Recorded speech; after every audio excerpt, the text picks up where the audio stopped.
All right, next up, it's another good. We got some good Big 12 games. We talked about Texas State. Yeah, this week earlier. Yeah. This is another good one. Arizona State and Baylor. We've got this is a good matchup here. We've got Baylor 2.5-point home favorites, 59.5 the total in this game. I don't think we've seen the A game yet from Arizona State. Obviously, they lost to Mississippi State. I thought they were good, but not great last week against Texas State. There were times when, they moved the ball at will, and then there were times where they made some mistakes. I don't think we've seen their best yet.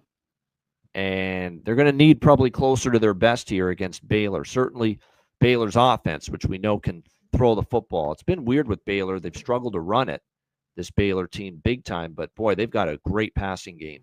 Sawyer Robertson has been terrific in the passing game. They've certainly got a good amount of weapons. And last week, 42-7 over Samford. But, with Robertson and all the talent that he has, and they have a good offensive line, certainly for pass blocking. We saw them put up 48 points against SMU, 440 passing yards from Sawyer Robertson. They have Josh Cameron, no relation, Ashton Hawkins, Kobe Prentice, Michael Trigg.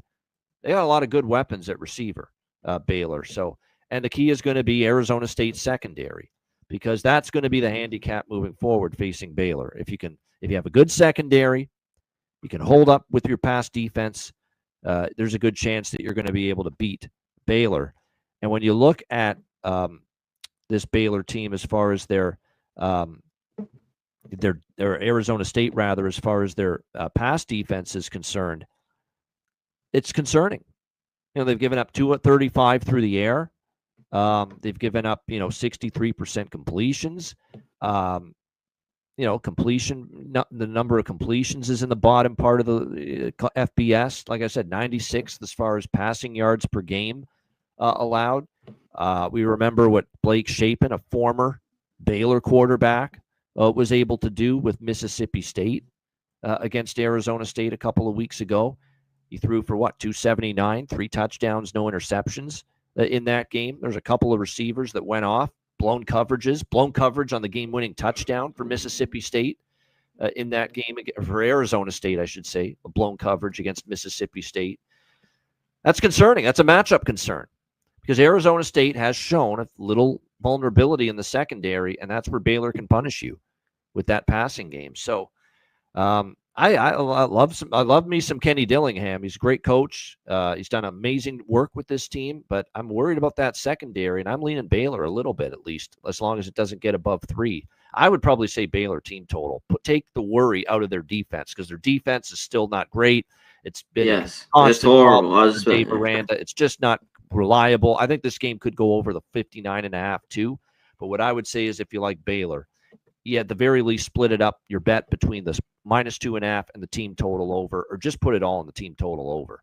Because to me, that defense is still a bit leaky, and I could see Sam Leavitt, Jordan Tyson, and the rest of that Arizona State offense having some success. The Baylor team total, by the way, is 30.5 here in this game. I like that, the Baylor team total over, and I like the full game over, 59.5. I think we will see some points here. CMAC, Arizona State, Baylor. Yeah, I think Baylor could get there with their team total. I just think this goes over. I think that game last week was just a little bit Arizona State back at home after the loss to Mississippi State. Like, their defense looks a little bit better early, and they held down Texas State in that game.